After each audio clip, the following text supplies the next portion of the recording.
Hey guys, Stephen Cox here, and today we are going to be talking about how to practice to get the most out of your practice time.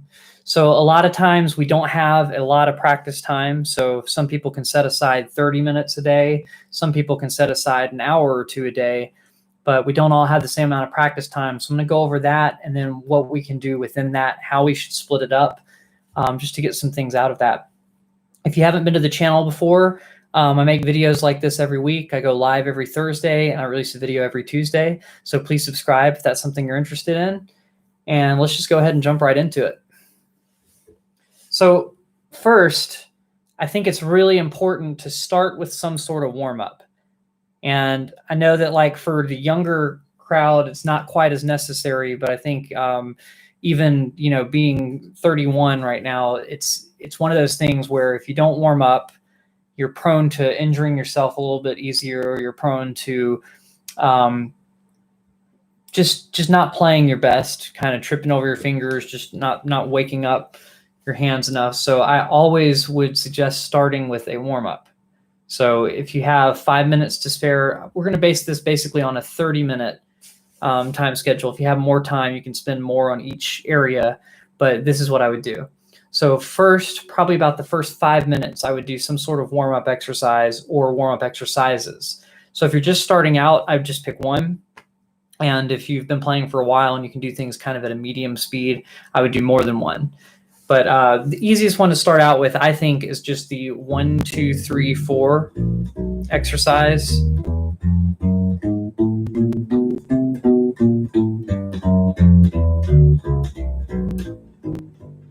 And you can go all the way up like this, or if you're just a beginner, you could just stay. You could stay on the first fret, just go 1, 2, 3, 4 on each string, and then go backwards 4, 3, 2, 1. So that's what that hand is doing: finger 4, finger 3, finger 2, finger 1. Now your right hand, on the other hand, your right hand, you're going to be alternating fingers. So if you're just starting out and you have trouble alternating the fingers while doing that, what I would suggest is to, 1, practice really slowly, but 2, get each individual side of this down. So if you have to, don't worry about what this hand is doing, even if you're just plucking with one finger, and just focus on the left hand the first few times you play it to really get a good sound out of everything. And the trick on this one is to practice slowly at first. And even if you're an experienced player, we're just trying to get the blood flowing on doing this. So we don't really want to like overkill and try to go super duper fast at first. So if you have 5 minutes to do it, start really slow or start at a really comfortable tempo. And then if you want to, you can steadily increase the speed as you go. So that's what I would suggest first. And it could be that warm-up exercise, right? Or it could be a scale. You could practice running up a familiar scale that you're comfortable with. You can just practice anything that's basically just to get the fingers moving and get you used to doing things like that. You can do out of order versions of this warm up where you do finger 1 to finger 4, then go finger 2 to finger 3. Or you could change it up. You could do 1, 4, 3, 2.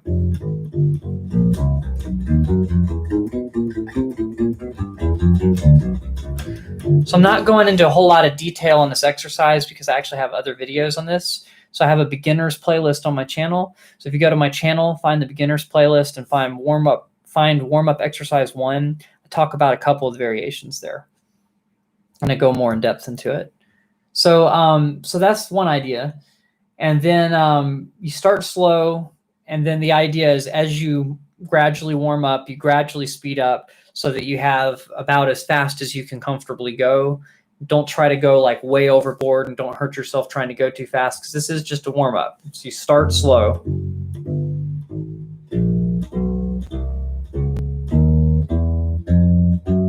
Right? Just a slow, comfortable speed, whatever that is for you. And then if you're an experienced player, you can practice doing it faster and faster as you go. If you're doing the longer one where you start on 1, 2, 3, 4, but then when you come down 5, 4, 3, 2 as far as frets go. First fret, second fret, third fret, fourth fret, all the way up. then 5, 4, 3, 2 on the way down, then 3, 4, 5, 6. We're just shifting up a fret each time we change directions. Hey guys, how's it going? I understand at 1 a.m. Going to bed, but yeah, check it out later. Just check into the replay, and that's awesome. And hello everybody else, how are you doing? Is it Navix 37 music covers and Marek or Merrick H? Either way, it's good to see y'all in here.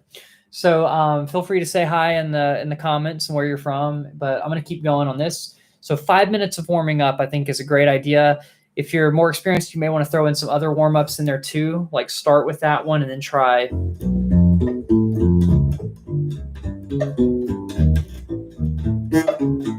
Just variations that are a little bit trickier. But really the idea with this is just getting your fingers kind of all limber and ready to play everything else that we're working on. So 5 minutes of that and you should be good. If you have less time than that, then I'd probably just spend the first 2 minutes because it's really just about getting your fingers moving. And that's the main thing there. Congrats on the microcube. That's really cool. So the next 10 to 15 minutes, if you're doing a 30-minute practice session, and it could be longer than this too. You could go up to 20 minutes if you wanted to. But we're going to say 10 to 15 minutes for now. And, you know, basically with this part, you start with our warm-up, and then we want to just jump into the meat of what we need to work on. So this is stuff that we want to do that we're learning. This isn't stuff that we're already completely comfortable with and we play every day and we're just like, oh, it's my favorite song, I'm going to play this. No, we want to save that for later. What we want to do now is think about things like if there's a theory concept that you're working on, if it's learning scales, you want to practice playing through a new scale and something like that. And Seth, I'll get to that question in a second. That's a really good question. But let me continue on with this first. So if you were doing 30 minutes a day, if that's all the time that you had, I would do the bulk of the work right in this next 10 to 15 minutes. And that would be learning theory concepts or learning some other things, but really applying it to the instrument. I want to say this because I know that a lot of people, when they practice, they might be learning theory concepts. And if you're learning theory concepts, you can almost do that outside a practice session and just apply it to there. But you really should be oriented around playing whatever that you're working on if you have this short of an amount of time. So if you read up on something, you learn how to do an exercise, you're like, okay, I understand what I need to do. Now I'm going to practice it. And then the idea here is this is the kind of stuff that you want to start off ridiculously slow on before speeding up into it. Because a lot of times if you're focused on something new, you have to build up muscle memory. So I can't stress this enough. Do it slower than you think you need to at first. A lot of times our ego gets in the way and we go, I should be able to play this. You know, I've played stuff harder than this. I should be able to play this right away. It's not always the case. So if you try, the rule of thumb is if you try to play something 2 times or even 3 times, if you really want to go at the extra time, and you can't play it after the 3rd time, then you're trying to go too fast and you need to slow it down. And, you know, we can get all, I know from personal experience, I've gotten kind of my ego involved and been like, why can't I do this? I know I should be able to do this. I've been playing for however long amount of time and this should be easy for me. But the reality is it either is or it isn't easy for you. And if it isn't easy for you and you're not playing it correctly, then you just take the ego, set it aside, and slow it down. So let's say you're practicing your scales, and like when you try to go, you end up going like, and you're like, oh, that's not very clean. Okay, well, was it a fluke? Let's try it a second time. Nope, it wasn't a fluke, so I need to slow it down. So a lot of times I'll use a metronome to do that and just figure out what tempo you were trying to go at the first time and maybe cut it in half if it's really hard to do. But if it's something that you've sort of grasped, then you may only want to slow down to about 75% of the speed that you were doing. But I would practice with the metronome during this part. But I would also say that each time that you play something in this section, you should isolate a different part of it, especially if there are a lot of concepts that you're working on at the same time. So let's say you're fairly new, you've done the warm-up exercise, but you kind of struggle through the warm-up exercise, that 1, 2, 3, 4 with the alternate fingers on the right hand as well. Well, then what I would do is the first time around, I would focus on what the left hand is doing and get the notes right. And then this hand can just do whatever, right? Okay, whatever. And then just whatever way that gets it right. The second time through, focus more on the rhythm. So you're only focusing on one aspect of it at a time. You're like, okay, I've got the notes fairly cleanly. Now I'm going to move on to focusing on the rhythm because I think I was missing the rhythm the whole time. So you look at the exercise and you go, yep, I wasn't keeping a steady pulse, or I wasn't, doing whatever. In this case, you're not really doing anything rhythmic. So it's just a matter of keeping a steady pulse with the metronome. So you're like, ooh, I wasn't in time. So I need to work on the timing this time around. And you work a couple times on the timing. And the last time you can focus on the full technique. Are my notes buzzy? So it's like you've got the notes in the right order and you're playing in the right place. Then you've got the timing down and now you focus on the technique. Am I buzzing? Are my fingers tripping over each other? And then every now and then you can try to play at, whatever full speed is and try to decide which part of it's giving you trouble. Is it your right hand not playing fast enough? Then you know what to work on. Slow down and make sure that you actually have a specific fingering for the right hand. If it's alternating all the way through, figure out if you're actually doing that when you're going faster, or if your fingers are tripping up because you're trying to do 2 fingers in a row, or your hand's kind of getting away from you or whatnot. But isolating each individual thing kind of helps you see which aspect is giving you the issue. Okay, so I think that's very, very important. Okay, a lot of questions on here. I'll have to come back to these. Yep, there are a lot of questions. So we'll definitely be coming back to those as we go on, but they aren't really related to practice except for the first one. So I'll get to that in a minute. But this is based off of 30 minutes. If you have 30 minutes, this is 10 to 15 minutes that you spend on that. So the kinds of things I would practice here are, if it's a brand new song or something, then, okay, I'll answer your question real quickly, Lola. So as far as intonation issues, yes, I do find that the shorter scale instruments, because they have smaller frets and because of it's just harder to design an instrument like that. So it's very often that they will have intonation issues as you go further up.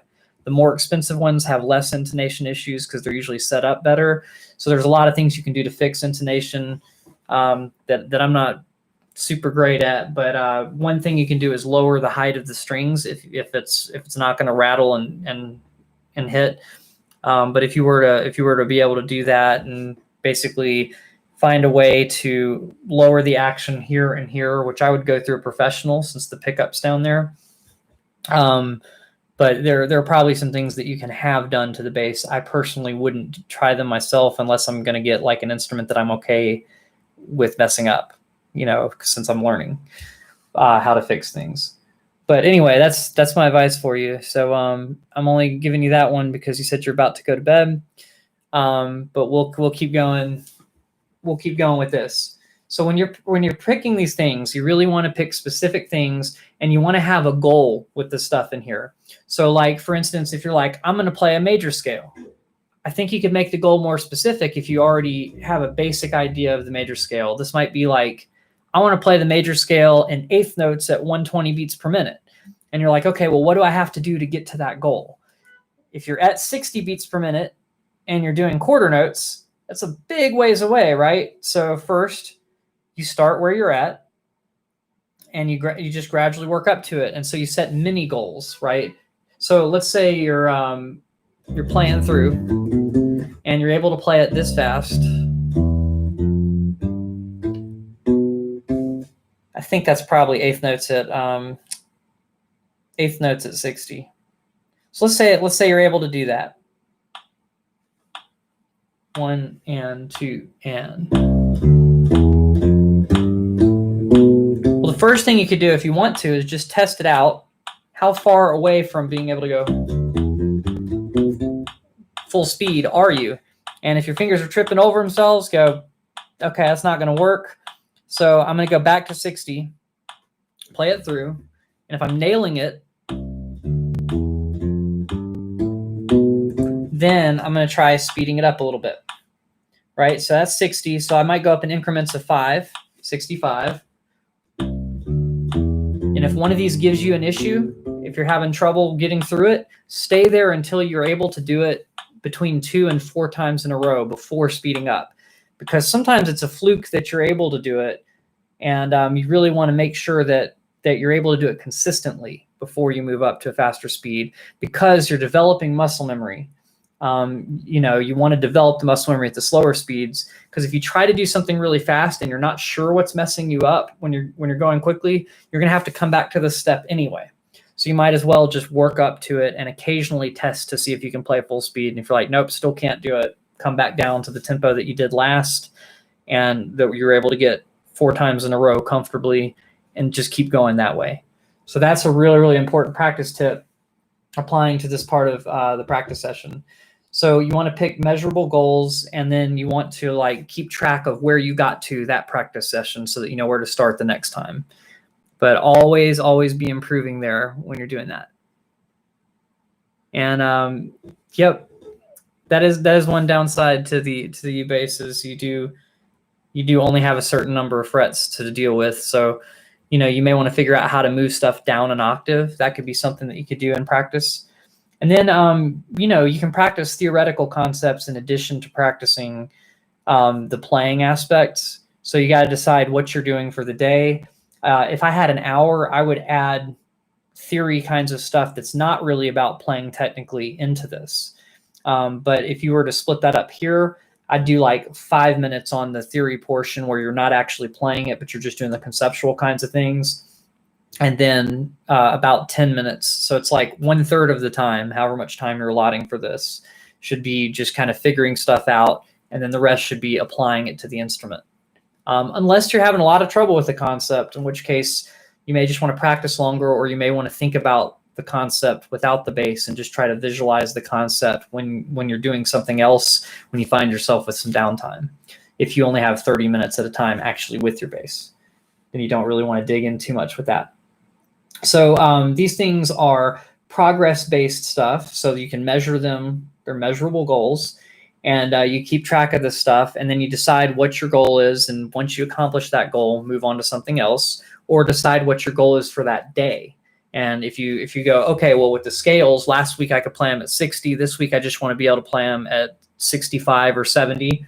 Get it at 65 or 70. Go, cool. I'm good for this week, and move on to the next thing.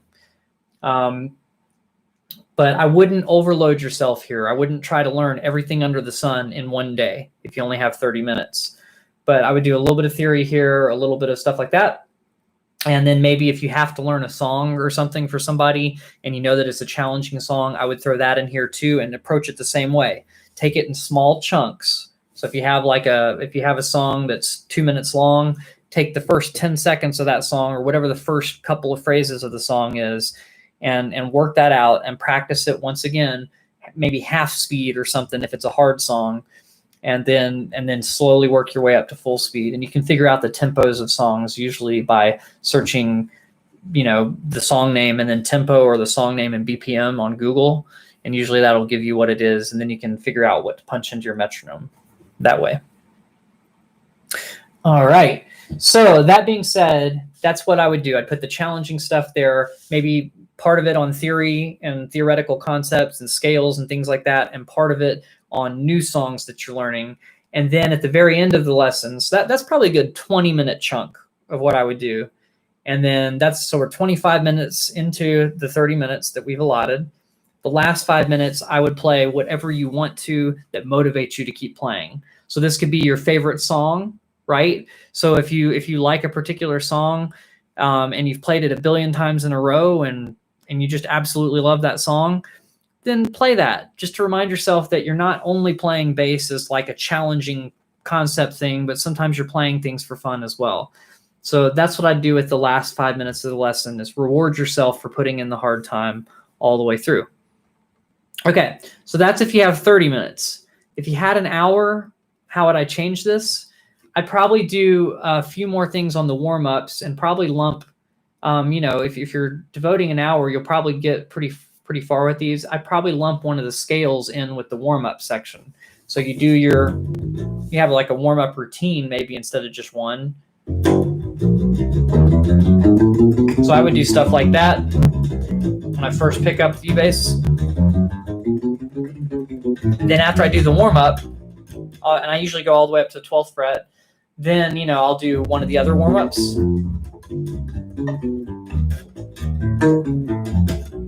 All the way up the neck. So that way I'm getting used to the frets getting smaller as I go. And then after that, I'll practice some scales. So when I practice scales, I might practice them in order like that, or I might practice going from the first note to the third note, down to the second note, up to the fourth note, down to the third note, up to the fifth note. So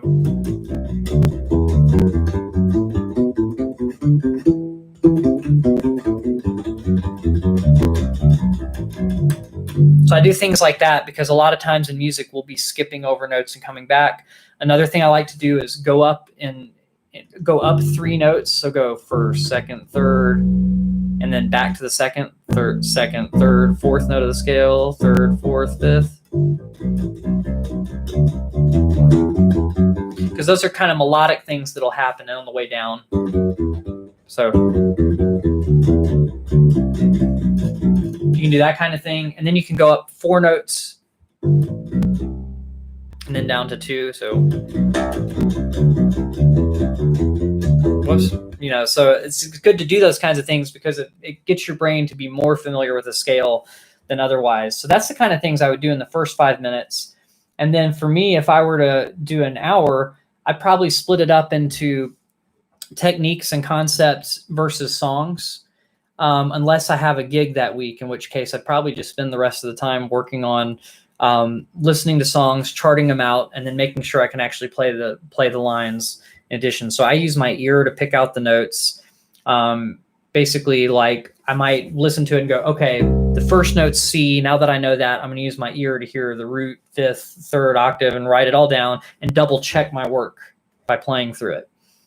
So that's just me because I know that I don't want to put too much stress on my wrist throughout the week, especially if I have a gig coming up where I have to do a lot with the wrist then. So I try to do a lot of stuff by ear, which takes a lot of time to develop your ear, but it's worth it because then that way you're not worn out by the time the gig comes. But most people don't have those issues. If you have a really good technique and you're not playing 10 different instruments, like obviously you can see a piano here, you can see a upright bass behind me.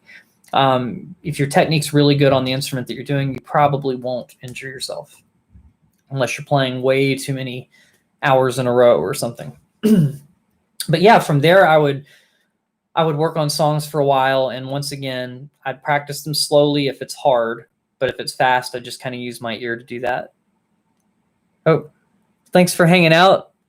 I see that a couple people are leaving because of the time. But yeah, so that's the basic concept really, is just really break down what you're doing. If you're learning something that's really fast, or something that's really complicated, or something that's like a finger twister, go slower than you think you need to. Because if you're playing through it and you're making any mistakes at all, it's probably just because you're trying to play it too fast or that you don't know it well enough yet, in which case, either way, playing it really slow, sometimes even painfully slow, will make it easier for your mind to develop a muscle memory with it. So that's kind of the goal with this stuff, is to just really take things slow to develop muscle memory. If you had an hour, I might add stuff like reading practice in there. So, sometimes I get, not lately, a lot of stuff got canceled, obviously, but I was going to play some musicals. And with musicals, you have to be able to read music really well. So sometimes what I would do is I'd spend the time sight reading. So practicing reading through with the metronome. And sometimes what I would do is the first time through, I try to read at full speed and be like, if I was on the bandstand, could I read through this and play it accurately? And then I kind of rate my accuracy, like, ooh, I missed like 10 notes, or ooh, I can't even do it. I can't even get through it without stopping. And if that's the case, then I'll go back through the piece and take the parts that were hard, slow them down, and do what I just said about like playing at half speed, or sometimes even slower than half speed if it's a really fast song, and then gradually work up. But really, you're going to get the most out of practicing slowly. So like, let's say you're doing a finger twister. Let's say the song's like, I'm trying to think of something. Well, let's say you're taking some Jaco Pastorius. You're doing Teen Town or something. Just that first phrase. So the first thing you go is like, okay, first thing I'm doing is a string skip of an octave, right?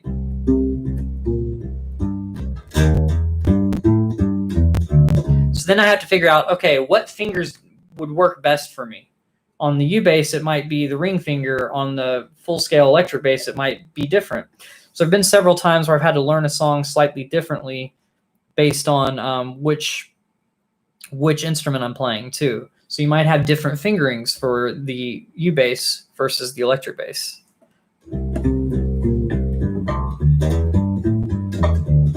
And I see a question about, do I have an acoustic bass? I'm assuming you don't mean that kind, that you mean like an acoustic electric bass guitar that's full scale. And the answer is yes. I have a video in here where I'm comparing the two.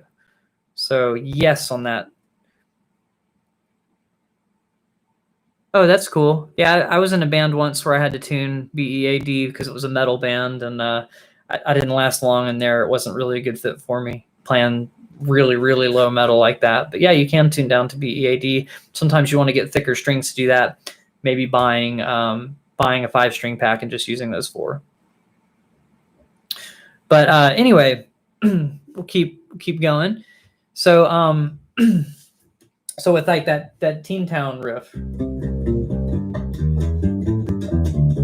Right, so that's basically like the first phrase, and then you have something else after that. But if we're going through it slowly,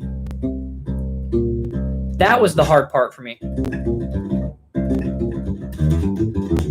Right, so the first thing I got to figure out is what fingerings are going to work. So I'm going to go slow enough to figure out if what I'm currently doing or my default, what my brain is telling me to do, if that's not working, then I'm going to slow down and be like, okay, what would allow me to reach these notes a little quicker? Or a little smoother. So you might see that I'm doing this instead of barring the 3rd frets with this finger. I found that when I was playing it faster, that I just kind of like that sound better. It was articulated better. And so there are tons of questions coming in. Let me get through this, and then I'll answer all these questions. Wow, I like that you guys are asking so many. That's cool. So so that's the idea. So you really want to take it down slower than you think you have to, develop muscle memory, but also as you get to a certain speed, you might get halfway through and realize that your fingers are tripping over each other. And if that happens, you may decide that it's best to go back to the slower tempo and figure out a different fingering. So just the main thing when you practice is, don't get so hung up on the way that you're currently doing it that you can't go back and go, it'd be easier if I would change this part up. And I think that's just really important, is just to ask yourself those questions while you're practicing. And I think playing slower gives you the opportunity to do that. But that's basically it. So the big takeaways here are: start with some sort of warm up, then do the bulk of what you're working on. So stuff that actually takes a little bit of brain power and a little bit of like challenge to your hands, and then reward yourself at the end of the lesson with the stuff that you like to play. Because just playing isn't the same as practicing. You'll still get a little bit better even if you're just playing, but you'll get better only at the thing that you're playing. So if you're familiar with the song and you only play that song, you'll get slightly better at it, and that's great. But then if somebody says, hey, can you play this other song? You might be like, no, but I know this one song. So I think it's really important to note the difference between practicing and just playing for fun. But sometimes when you practice all the time, the all work and no play kind of thing, you get burned out. So be sure to reward yourself with something. And I think that would be pretty cool. All right. So now I'm going to go back through and see what everybody has been asking, but that's the basic idea on what I would do practicing for 30 minutes. I guess I didn't finish the hour, but the hour long, I would just add things to it. Like I'd split it up into like a little bit of reading section. I'd probably work on 2 or 3 things instead of just one thing in that work section. And then if I reward myself at the end with playing, I might do a 10-minute thing instead of a 5 minutes at the end. But yeah, splitting it up into little sections like theoretical concepts, make sure you understand what you're doing as you're going through it. Then playing, technique kinds of things, and then going through it again, playing through, asking yourself if there's a better way finger-wise to do it. And then, and then I might split it up and practice reading a little bit too, because I feel like sight reading is just a really, really good skill to have as a bass player. So I hope that helps. So now I'm going to go all the way back to the beginning and try to answer all your questions. So the first question was from Seth. And Seth says, how much time do you personally practice a day these days? And you'd think it would be a lot, honestly. But kind of the way that I practice now is dependent upon what I need to accomplish. So it's not like I'm going to sit here and warm up and then run scales and do this, that, and the other. But that's just a habit that happens when I pick up the bass. I'll do things like that, and I'll try to play things that I'm comfortable with faster than I'm used to. But I'll warm up a little bit beforehand, and just do the. But then, if I have some songs to teach to students, sometimes I'll work on that stuff. If I have a song to work on for the YouTube video, like for instance the Seinfeld theme. That was kind of specific, so I had to really work on that, and I might spend time, just working on stuff like that and sort of count it as practice time. If I have a wedding gig coming up over the weekend, honestly, because of my YouTube schedule and other things, I usually don't get to those songs until about 2 days before performing. And so what I'll do is just, chart out as many songs as I can one day, and then the next day, if I have time, I'll play through them and play through them and play through them. And so that's been the best way for me. Sometimes if I'm not sure of what's going on, if my ear is not catching everything that's going on, I'll pick up the bass to figure out what's going on there. Honestly, lately I haven't had as many goal-specific things. So, I'd say that I play about an hour or two a day, and how much of that is actually practicing, maybe about 30 minutes is actually like spent really progressing on stuff some days. And then other days I might take the day off, depending on if my shoulders and my back are hurting or something. But usually I don't take a day off entirely unless I have some physical pain that just needs to heal, that kind of thing. All right, so that was Seth's question. And so I play a lot, but I don't practice as much as I'd like to. I'd like to do a little bit more. So then Navix37 music covers. Do you prefer metal or rubber strings on U-bass? I assume metal. I think my favorites are still the flat wound strings, although lately I've been playing the round wounds more because I've been enjoying doing some slap. And, the round wounds feel the most like the electric bass strings. But honestly, there's so much string noise to them that sometimes I prefer the flat wounds for that reason. It lessens the string noise just enough, still feels like a electric bass, or really more like the upright bass. And so it's comfortable to play. And then, so that's really the basic things on there. But I do like the rubber strings for certain things. If I'm doing tapping kinds of stuff, like the rubber strings almost sound like if you ever heard the Blue Man Group playing on PVC pipes, I almost feel like the U-bass with rubber strings gets that feel. So I really, really like doing that kind of stuff on there. And then if I'm playing certain like Motown kinds of things that have a lot of muting, the rubber strings kind of already have a natural muting to them since they're not quite as resonant as the metal strings. So it really depends on what I'm playing. As far as if I'm playing fast, the metal strings are easier to play fast on and play more consistently on for me because my fingers will get a little bit sticky on the other strings. And I know that people say you can do all these things to make that not the case, but it's still kind of like what tension I'm comfortable with on there too. So there's that. Sorry, people are calling me. All sorts of stuff's going on. Okay, so we got the idea on that. So the metal strings most of the time, but honestly, I really like the rubber strings for certain things. And I want to experiment with the different types of rubber strings also to just kind of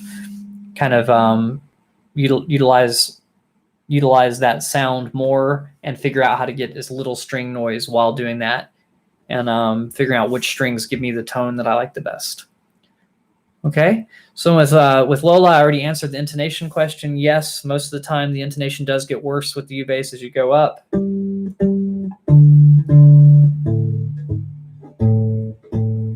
can kind of hear that one being pretty out. So a good way to check your intonation is on the 12th fret, play a harmonic, 12th fret harmonic, and then play the note. And if they match up, your intonation's probably doing pretty good.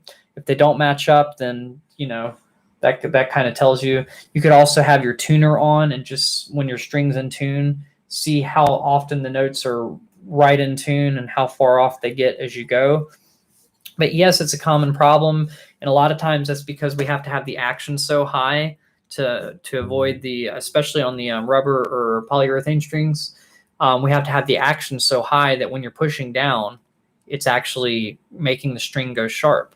So there are little variations that people do on the saddle, like you can tell it's kind of diagonal, for instance, to kind of counterbalance that. But sometimes they don't get it quite right on, especially the cheaper models, because the net can adjust to the weather a little bit, and just things can change. So yes, intonation is unfortunately an issue on a lot of U basses. Okay, so we'll keep going. Paco says, hi, Steven. I was wondering if you can play a natural harmonic on the U bass. If so, I suppose with metal strings, not with rubber ones, right? You can actually play natural harmonics with both.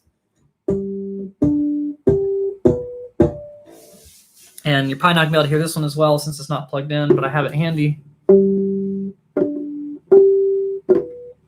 But yes, you can play natural harmonics on both. You can also play false harmonics on both. I think the false harmonics are easier on the metal strings. Also, I want to mention that these strings are the original strings that I got on this U bass, and this is the one that I've had for 3 years now. So these strings are still holding up, which is amazing to me. If you look closely, which I'm not sure if the camera will readjust, sorry about that with the mic, you can tell that the metal has worn off where the frets are, and it looks like almost like copper or something, almost a copper color at every single fret. Because when you bend the notes, the strings roll, so it just kind of wears that spot out all the way around. That happened in the first couple weeks of having these strings. But in spite of that, the strings still sound good 3 years later. So just something to keep in mind. I think I haven't had any issues with the rubber strings either. So I noticed some people in certain climates and putting certain things on the strings have seen the rubber strings break down, but I haven't been familiar with that at all. And in spite of all the abuse, I haven't broken a string yet, knock on wood, on the U basses. All right, so we'll keep going. Let's see. What is your favorite bass line? That is an impossible question to answer. Obviously, I like playing bass lines that are melody driven. So like, wow, apparently I need to practice that one. Things like Teen Town are a lot of fun to play. Things like Donna Lee, but those aren't really bass line specific. I honestly really enjoyed doing the Seinfeld theme, so that one's on up there too. Let's see. And there are also different reasons for liking things. A lot of the bass lines I like are by solo bass players. They're kind of bass melodies. So Power by Marcus Miller is a really good one, but it's kind of more the melody than it is just a bass line. As far as songs that are just a bass line, I mean, Queen has a bunch. I really want to dig in more and learn the specifics on a lot of Queen bass lines, because just throughout the whole songs, he throws in so many fills in really cool ways and has a lot of different rhythms that are a lot of fun. But yeah, it's a really hard question to answer. Obviously, Primus has a lot of stuff that I like too, but that's just because it's kind of out of the ordinary stuff. So I kind of like out of the ordinary stuff, I guess. It's a good way to answer that. Oh, and then Sweet Child of Mine. Yep, that has that whole... Right, well, it's really up here, and then you tune the whole bass down a half step, right? Right.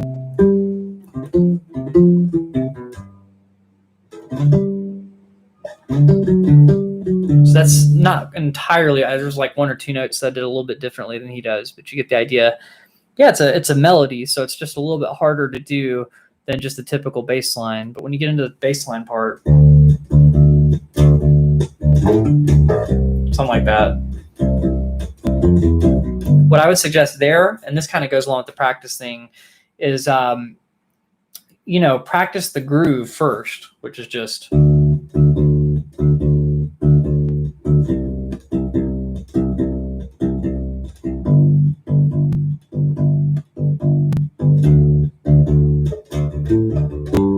right? I'd still consider that part of the groove since it happens every time around. But then anything else is just a fill.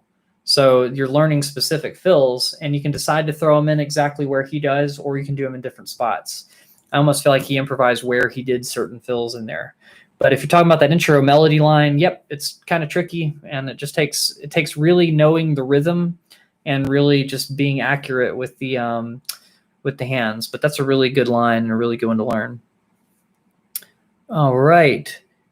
So I'm going to keep going through these questions. Cool. Do you have an acoustic bass? I already answered this, but the acoustic bass that I have is it was a cheaper one, really.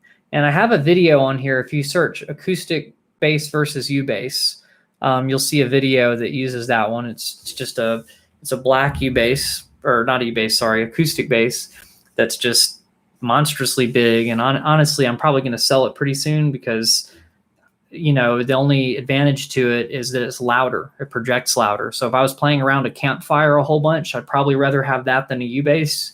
But for pretty much everything else where you can plug in most of the time, I'd rather have this because of the portability. But that's just a personal taste on it. The other one does get deeper tone and, you know, not plugged in and projects a lot better. Okay. I didn't catch the second part of the reviewer's question where would that work on a U-bass tuning BEAD? They do have 5-string packs. So you could get a 5-string U-bass, and therefore you could get 5-string pack of strings and put them on your U-bass, and you may have to widen certain notches on the nut, for instance. But you could do that. So I think that would work just fine. I'm not sure how it would work with the pickup. You might have issues with certain strings not being picked up as loud, but it would probably work, especially on the upper end ones. Okay. And I'll play the double bass in a minute. I'm going to try to answer some other questions first. Would you recommend drilling slightly bigger holes in the bridge if you can't fit rubber strings?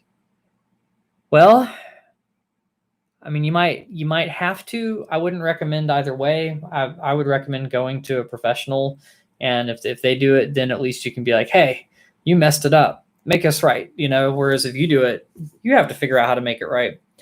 But honestly, they should be big enough for the rubber strings in most cases. Even if they're designed for one or the other, I think they usually use the same drill for it. But if that's the case, yeah, I mean, there's not really much else you could do. You just have to be as careful about it as possible, I think.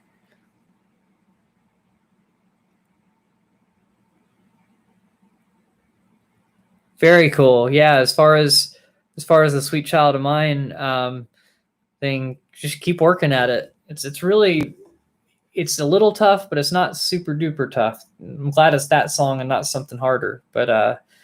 But yeah, go through, learn the groove first, and then figure out what the fills are, and you can learn them in order. But I think having the groove solid first and then doing that's important. All right, so playing some of the notes on the E string, like D at the 10th fret of the E string, my pinky is really difficult for me. What would you recommend? One thing is probably if it's really difficult for you to reach a note, like if you're here and you're trying to reach with your pinky to that note, it may be hard because your thumb might be up here, in which case I can't even reach that note if my thumb's hanging over the top. So what I do is I move my thumb on the back, make sure my wrist is straight, and then that way my hand can kind of move up like this if it needs to. Obviously, we don't want to bend the wrist that much for most notes, but on occasion, if you have to for one note, it's probably not a big deal. But yeah, you could just bend your wrist slightly. And then honestly, if I do that, I can reach above the neck with my pinky. So it's probably just that your thumb's too high. That would be my guess. If that's not the case, you can always subtract 5 frets to get those notes onto the thinner strings. So 10th fret on the A string, for instance, or 10th fret on the E string is what you said. 10th fret on the E string, subtract 5 from that. So now you'll be on the 5th fret, and we'll move to a thinner string, the A string. So since those are the same notes, you could just move that part of the song down to make it easier to play. And then that way That way you're not having to reach up quite as high, although it'll be in a place where your fingers are having to spread out further. So you could just try to figure out which one of those works best for you. But honestly, it probably has more to do with the way that your hand is on here. And by the way, I know you guys might notice that I have the U bass sitting up like this. When I'm playing, most of the time, I don't leave it up like this because my arm is literally having to hold it up. So a lot of times I'll use a strap, and it'll sit more like that rather than up like this. But since this wrist usually gets worn out quicker, I'm just sacrificing this and holding it down. It's not really a great technique while doing that, though. Usually when I'm playing, I have the strap on there and it's holding it pretty good, and I keep this wrist more straight rather than having it like bent over like that. So just something to keep in mind. You may want to use a strap. So I hope that helps, Robert. I'm tapping Funky Town on rubber strings. That's hard. Yeah, so that one I came up with on the electric bass like 13 years ago, something like that. And I had to change the key for the U bass when I did that more recently. Yeah, so the first thing you really want to do with that is get used to pushing down just hard enough to get the note to ring out. And remember that you have to leave the note down as long as you want it to ring out. So you can't just like hit it and move away, or you'll just get a click. You got to hit it and leave your finger down. So like a hammer-on. So I would just practice that first. And that's one of those things where this whole practice method that I just talked about practicing really slowly and practicing things isolated and then putting them together is really important. So the first thing I would do is practice the octave part, right? And get really comfortable on that. And then I practice going. I did it in the wrong key though. But I'd do it here. I can't remember. Close. And yeah, it is really hard. It's harder on the metal strings because the action's so high on this particular U bass. But yeah. Well, if you've got that down, if you've got the Funky Town down, I don't think that Sweet Child of Mine is harder than Funky Town by any stretch. So you'll be able to get both songs down. So that's good. Okay. So if you have any more questions, please go ahead and ask. I'm going to do this by request. Basically, somebody was who was it up here that wanted me to play the double bass. Oh, that's an interesting name, Booty Samurai. That's funny. Okay, gotta move the chair. All right. So here's the double bass.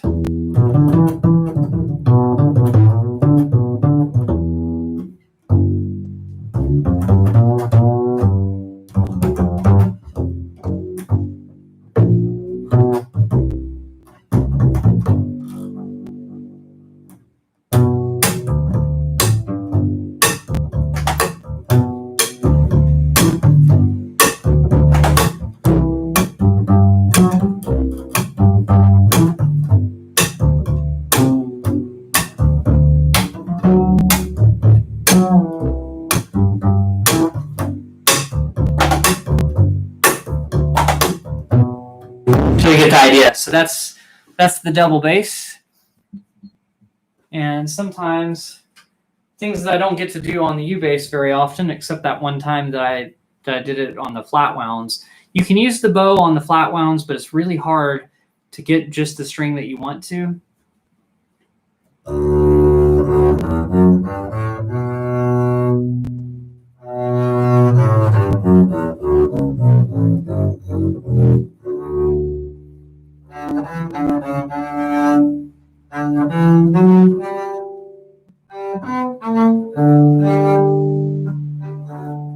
Yeah, so that's the upright bass. Obviously, I'm better at doing the pizzicato stuff than the bow stuff, but it's a lot of fun doing both. And, obviously,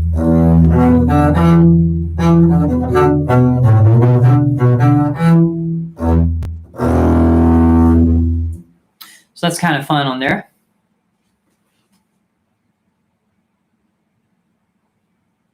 Behind the music on how I came up with the songs for my album. I can kind of give you like a miniature one here. So, so that song that I was just playing, Green Tea. Basically, if you hear a bass player, there's an upright bass player named Adam Ben Ezra, who's just a really, really big influence of mine. So I was taking his idea of drumming on the bass, and he's not the first to do it. I think Avishai Cohen was doing it before him, and I'm sure other people before that, but he took it to a new level. So so honestly, I was listening to some of his music and really, really enjoyed that. And then I also there was Brian Bromberg did a version of Miles Davis's All Blues, and where he was going.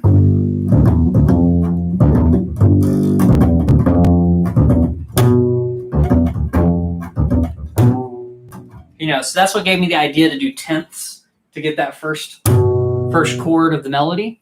And from there, it was like, I know it's very similar to All Blues, but All Blues is in like 6/8.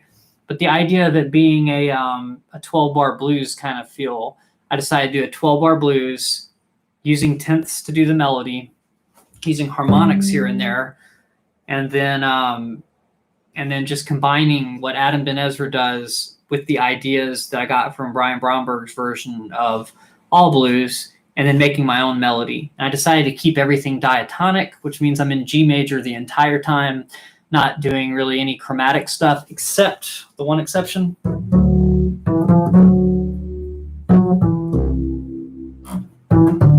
It's just that dun, dun, dun. Just a real quick passing tone.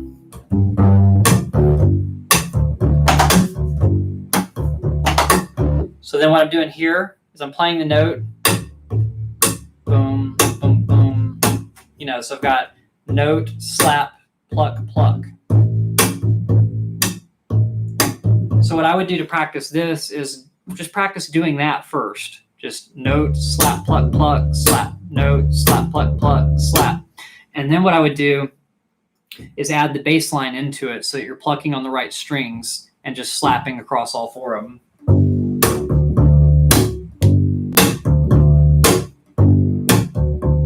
Right? And then what I added in was just 2 slaps on the top of the bass up here.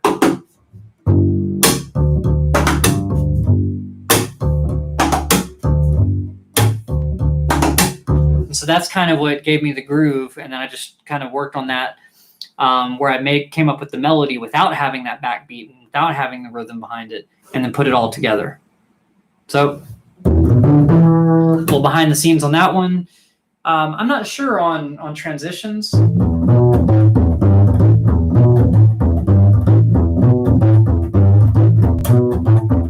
may have come up with that on electric bass. I just can't remember very well. But yeah, so that's the double bass. It's a lot of fun doing that. What kinds of strings do you have on your upright? Trying to remember. They're Eva, Perazzi, Weich. I can't pronounce it. It's the word for light gauge. So basically, after I had my wrist issue, which ironically happened right before I recorded that album, I talked to my old bass teacher, and he was saying, you know, he had a different issue, but what solved it for him was just switching to these strings and just playing on lighter gauge strings. And you do lose a little bit of the projection volume, and you do lose a little bit of the tone, but it's worth it to be able to play and not have to worry about your wrist hurting. And this particular one, I don't know how many places do rent-to-own deals, but when I was in college, you know, I needed an upright that was better than the one that I had.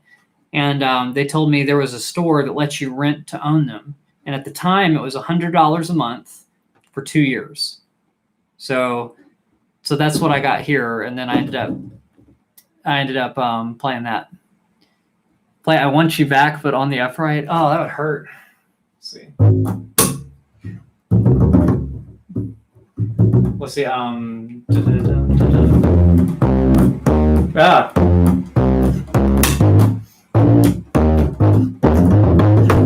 mean, I could play it in the same position, but honestly, I was trying to do it in a lower position to keep the intonation cleaner.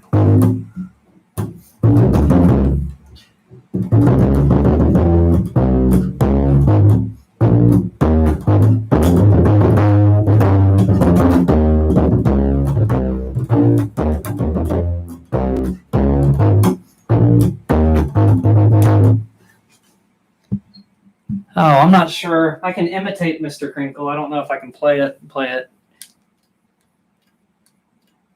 These are flat wounds.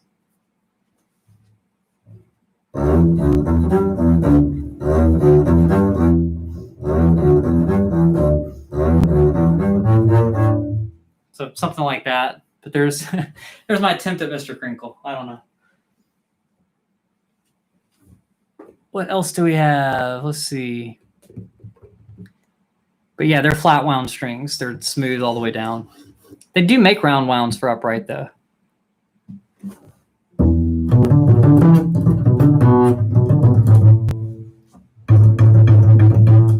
Yeah. So that's my upright, my double bass, stand-up bass, bass fiddle. I think that instrument has more nicknames than any other instrument.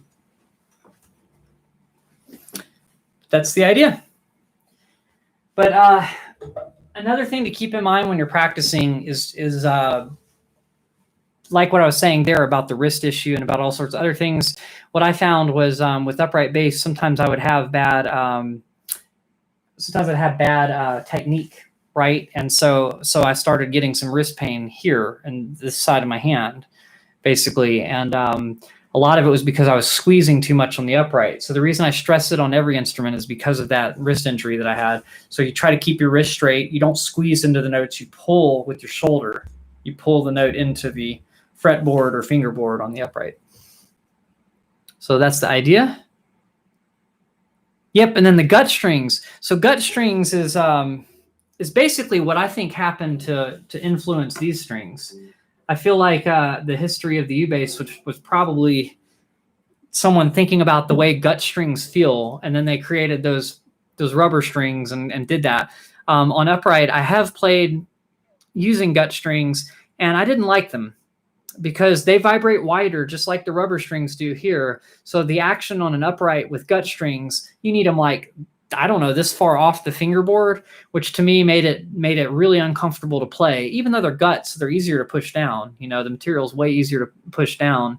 It messed with this hand because the amount of force that I need to like pluck on the upright, I couldn't really adjust my technique to get used to the gut strings. But I've set in on a couple of jams on people's basses that have had them, and man, it made it hard to play in time. I'm sure I sounded like a fool, just sitting in on some jazz songs, trying to walk on that, and just, you know, the secret there I think is use more of your finger rather than less, because otherwise your finger will get hooked on the string, and if you're using more of it, but like more of the side of your finger and less of the depth of your finger, then I think that helps a little bit. But yes, I have used them. I love the sound.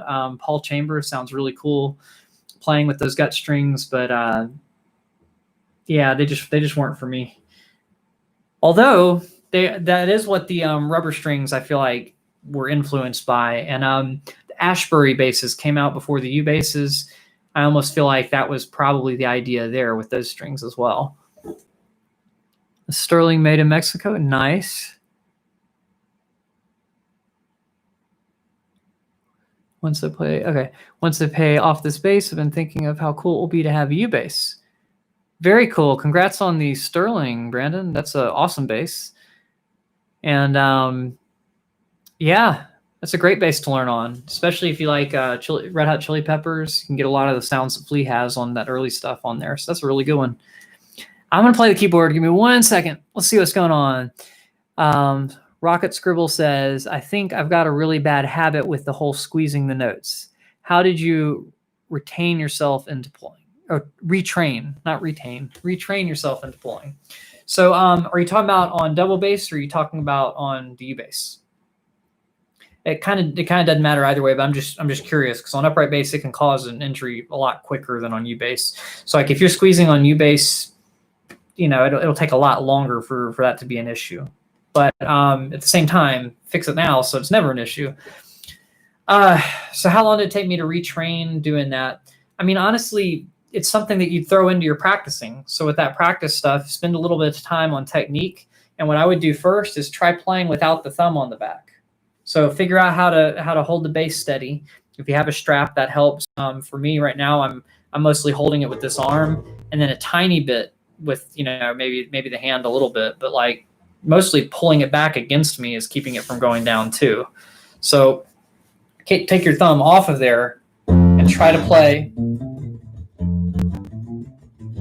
the things that you would normally play, but without the thumb on the back.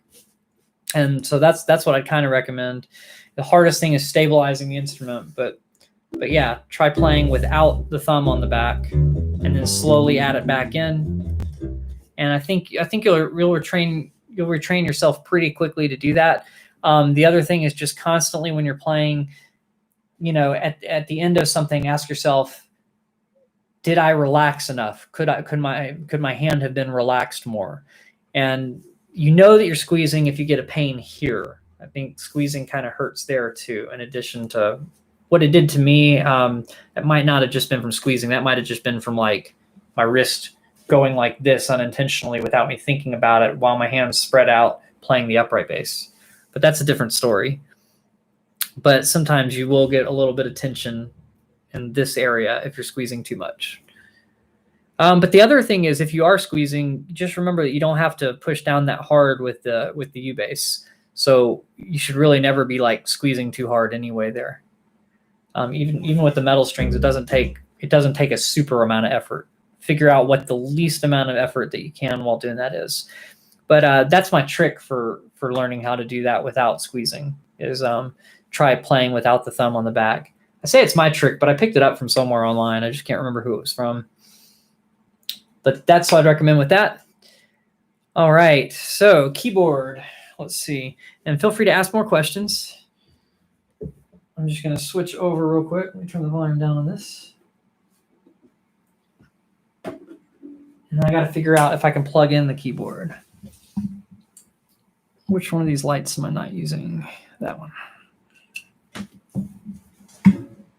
Oh, I can't get it to reach far enough.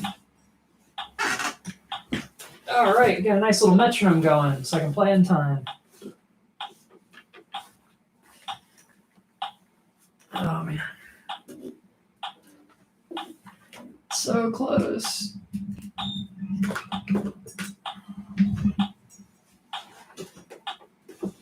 Where's that card?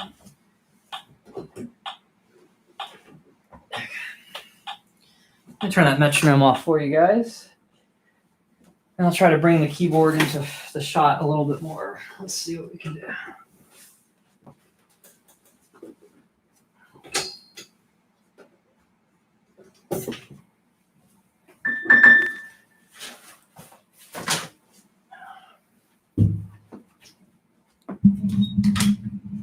All right. So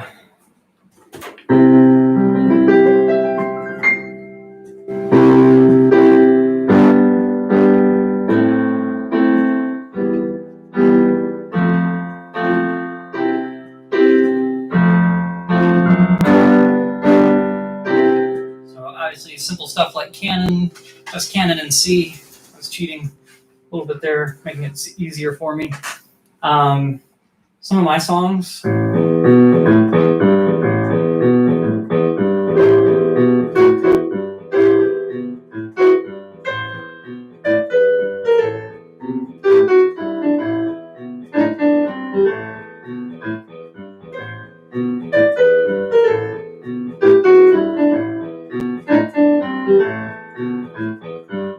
So that one's part of transitions. At some point, I tried to learn a version of Green Tea for this, just for kicks.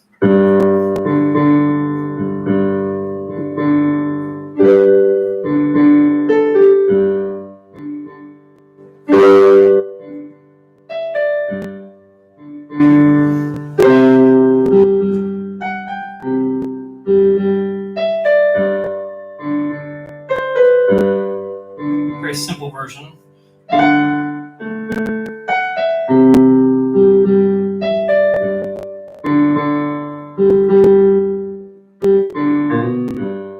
But you get the idea. So that's kind of stuff I play on there. Lots simpler kinds of things, but I can play stuff like that. And when I write stuff, I spend a lot more time practicing it. So I write things that are too hard for me to play, and then spend a whole lot of time practicing on it, using those ideas that I was talking about before, practicing absurdly slowly and just trying to gradually build up the speed. I'm trying to remember.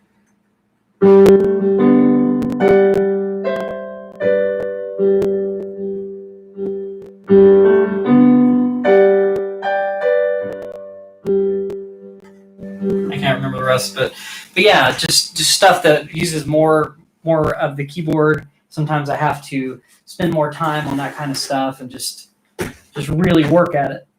But that is the idea. So that is some keyboard stuff. Yeah, so hopefully that no thumb that no thumb on the back will help a little bit. All right. Is it normal to get some pain on wrist on fret hand? So what we were talking about a second ago has to do with that. If you're getting pain on the fretting hand, it could be one of a few things. One, I have to ask this: do you have a typing job? Do you spend a lot of your time during the day typing? Whether it's for work or for fun. If so, it could be that you got some issues, with your hand already, and it's just carrying over to U-bass. It depends on what you're practicing, but I imagine that if you're getting pain in the fingers or getting pain in the wrist, it's because your wrist posture is not great. So for me on the upright bass, it was that my wrist was going this way. So if your wrist is really designed to move forwards and backwards the most comfortably, so if it's moving side to side, either way, that's going to cause some wrist pain very quickly. So I would look at that first. Then the other thing is I keep my wrist fairly straight so that I can pull in to the fretboard with those notes. So if your wrist is bent like this, like at a right angle like that, almost a right angle, I mean, it's not quite that bad, but you get the idea, like that, then your tendons are having to pull, because your tendons are what kind of like pulls your finger to move your fingers. And if they're having to pull through like that at that angle, the tendons are bent. So it's just causing more friction and can really hurt your wrist after a while. So that's a great question. It's not supposed to be like that. It's not supposed to hurt just from playing, but squeezing the notes can definitely cause that. But that's a great question. I'm very adamant about working on proper technique to not injure your hand, because it was really frustrating, right before paying a whole bunch of money for studio time and getting all these musicians together and working on all this stuff, and it's like I can't even play right now. I'm supposed to take 3 weeks off from playing, and so I took the time off and did all the mental work of visualizing myself playing, and then had to go in the studio doing that. So that's kind of tricky. All right. Well, Noggs, enjoy your movie. Thanks for sticking around and hanging out through the fire and flames, man. I don't know if I can, just off the top of my head, if I can even imitate any part of it. I mean, so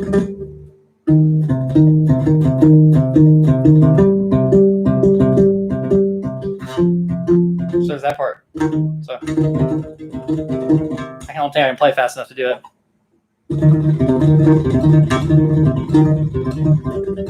Oh,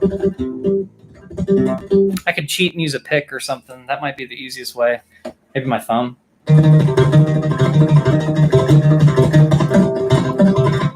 It's kind of hard to do fast. I mean, honestly, I'd have to work on that one.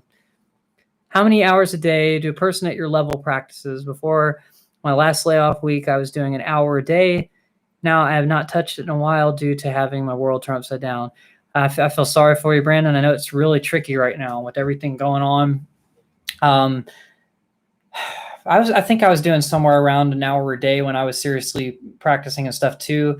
Like I said earlier, I'd like to practice more than I do. A lot of times with the wrist, I don't really want to put so much time in that it starts hurting. So I have to really limit what I'm doing, honestly. So this efficiency stuff that I was talking about in the first part of the lesson, is really important to know. If you have a small amount of time to practice, what's the most important thing to do? I honestly haven't been this strict about the way I've been practicing lately. So, a lot of times I'm just playing. A lot of times I'll pick up the U bass at some point during the day and play for about 15 to 20 minutes, maybe 30 minutes. And then at a different time of day, I'll pick it up again. I can't say it's all practicing. Sometimes I'll find stuff that I'm kind of like weak on, and I'll just kind of like obsess about getting it right, and so I'll just keep going until I can do it. And a lot of times it's just that I needed to warm up or something. And sometimes I'll play through stuff that I've always played through, but for some reason I'm having trouble with now because, like you said, of playing less than I used to. But yeah, so I think an hour a day would be great. When I was a lot younger, I was playing between 2 and 4 hours a day, just depending on the day. It was just like an obsession, so, but that was like when I was in high school and stuff. And then in college, they had us playing a few hours a day too. I would say probably 3 to 4 hours while I was in college.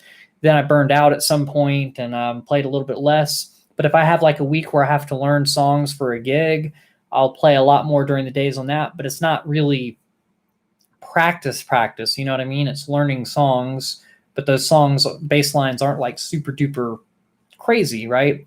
And then for the weekly lesson videos, a lot of times I'd say that a lot of times it takes, doing things like the Seinfeld theme was more about tabbing it out, but there were certain parts in there that took some practice. And some of these other things, it's like I spend a lot of time writing it, but the practice is built in while I'm writing, the arrangement. So it's tricky to say how much of it's actually practice when I do that. Oh, congratulations on your U-bass, by the way, BB Ukes. Great. But how do you like it so far? But yeah, as far as hours a day, I think that it's more important on how you use whatever time that you have rather than how much time you spend. Because there are a lot of people that'll play like for instance, you might play a 4-hour gig, like a professional bass player might play a 4-hour gig 3 nights a week, right? So therefore they're practicing 12 hours a week or whatever, right? Or they're playing 12 hours a week. But if they're just playing root fifth, they're probably not getting much better after a certain point. They hit a certain point and then they just don't need to be any better. And so maybe there are little things that are tiny improvements going on, but probably not so much. So let's see, Everin, hello, I'm loving the channel. I'm a longtime bass player looking to buy his first U-bass. Any pros, cons concerning Kala Hutch Hutchinson? I haven't played the Kala Hutch Hutchinson, so I don't really know. It's probably, I would imagine it's probably in the price range ballpark of this one. So I imagine it's about similar quality wise. I know it's got a different design. I just don't really know. I haven't heard any cons about it at all from anybody. So I'm assuming that it doesn't have very many cons, or just any more than the average Kala, in that price range would have. So, which isn't very many, by the way. One thing I noticed about this one, I took the back plate off because after a while it started getting slightly demagnetized, just enough to rattle. I don't like the rattle, so that kind of thing might happen. All right. So Brenda, you're going to jump into the beginner videos. Cool. Yeah, so I would definitely go that beginner playlist. You could either start with the, first U-bass lesson live stream that I did a long time ago, or not a long time ago, a few weeks ago. Or you could jump into the warm-up exercise and just kind of hit the videos in order. I feel like the first U-bass lesson is kind of a overview of the next several that happen. So that would be my suggestion if you're just kind of jumping into it like that. And that's the idea. Does anybody else have any questions? I appreciate you guys hanging out. And yeah, if you have any more questions, just let me know and I'll be happy to answer them. And otherwise, I will see you next Tuesday and next Thursday. I doubt I'm going to get to do an extra lesson this week. I know I wanted to start doing a short series where throughout the week I add another video to it. And when that happened, of course, my computer died the other week. And so I ended up using the short video as the main video. And that was the how to tune a U-bass. Normally I would do an arrangement, but that was the reason for that. So I think that for now, I'm just going to keep it simple and not tax the new computer that much and just try to figure things out, just with 2 videos a week. But yeah, thank you guys so much for tuning in. I appreciate you. And I hope you're having fun playing the U-bass and just hanging in there with everything that's going on in the world. There's a lot of stuff going on. It's pretty crazy. So stay safe and just have fun when you can. Play as much U-bass as you need to get through the day. And I will see you guys next time. Oh, you got one more question. Do you also have regular bass videos? So I just started doing, so I've had the channel for about 10 years, and I started doing the U-bass in 2017. So about 3 years ago this month, actually, or last month, I think. 3 years ago as of last month.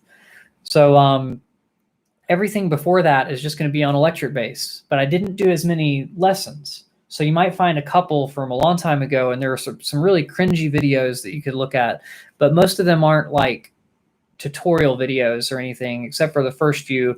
There was one that I shouldn't even tell you about. It was so bad. How to write a metal riff.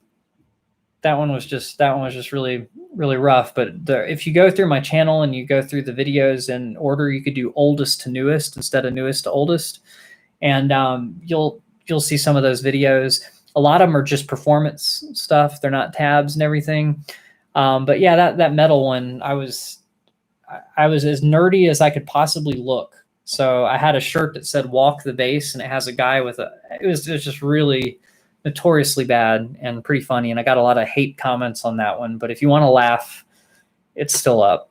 I'm not going to take it down. But yeah, it was pretty funny.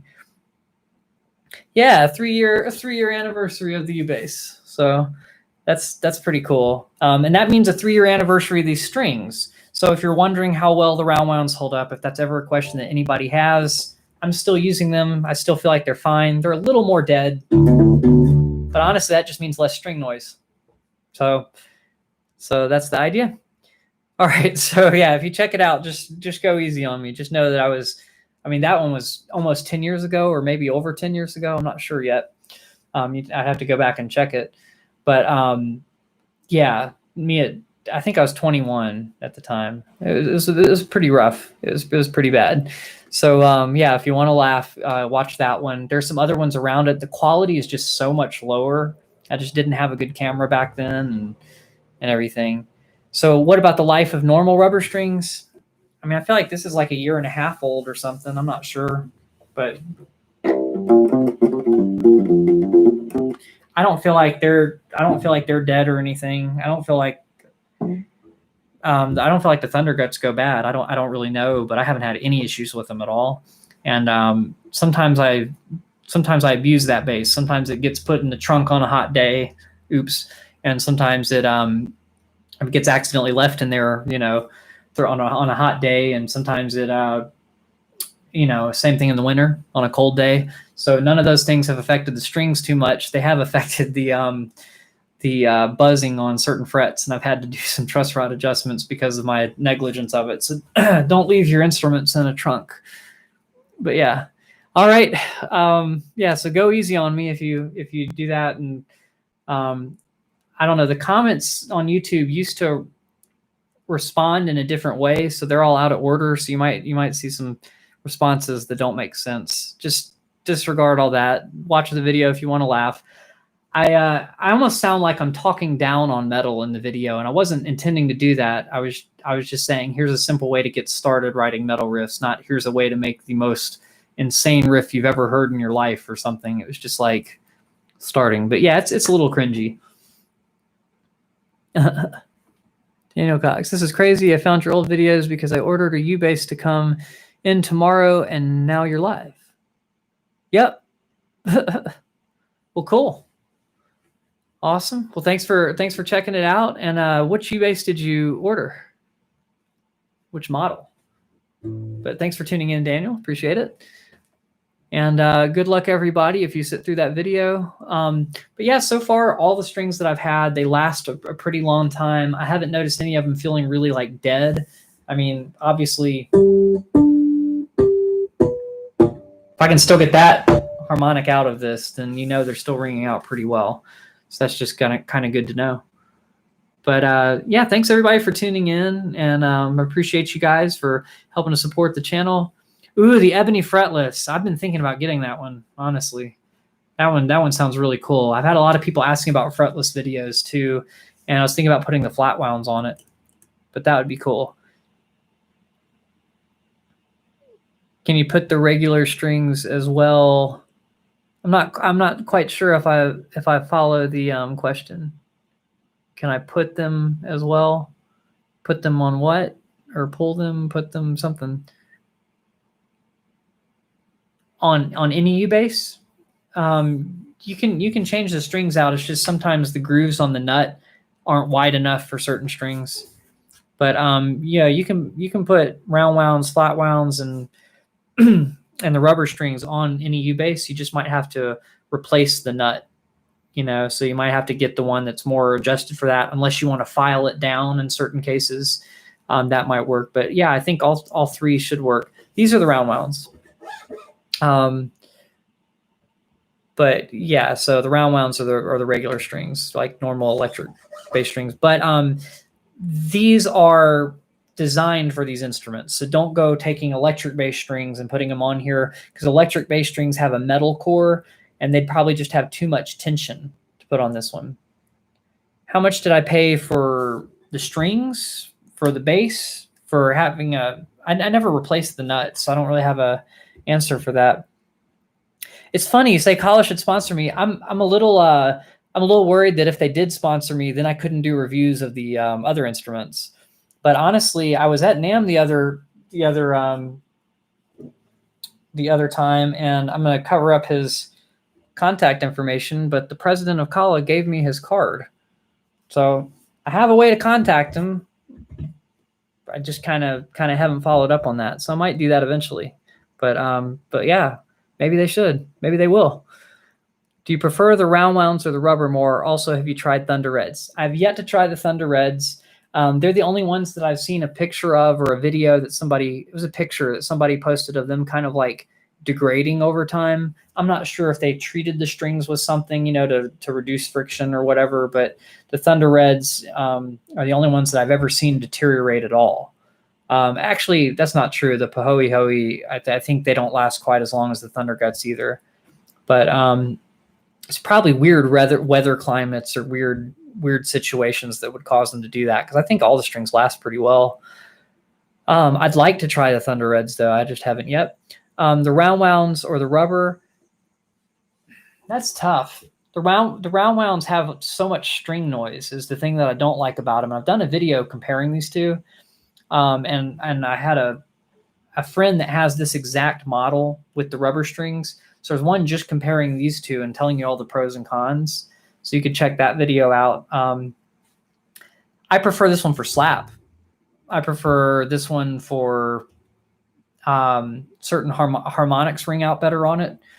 But honestly, to me, the best of both worlds is kind of getting the flat wound strings. And I think I prefer the flat wound strings over both of these. But great question. But that's the idea. All right. Well, guys, that's about it for me. I will see you guys next time. But thank you so much for hanging out. I hope you've enjoyed this. And if you missed any of it, just go back and watch the parts on practicing. The big takeaways really are: start with a warm-up, then do your bulk of what you need to practice, new stuff, not the stuff that you're familiar with already.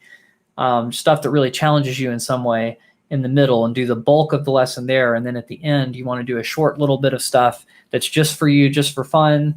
That could be continuing to work on stuff, or it could be just playing your favorite song, just something to keep bass fun for you, because that's the whole point. But you're still progressing by spending the majority of the time on learning something new, techniques, scales, all sorts of stuff, and slowing things down, to the appropriate speed to really work on it.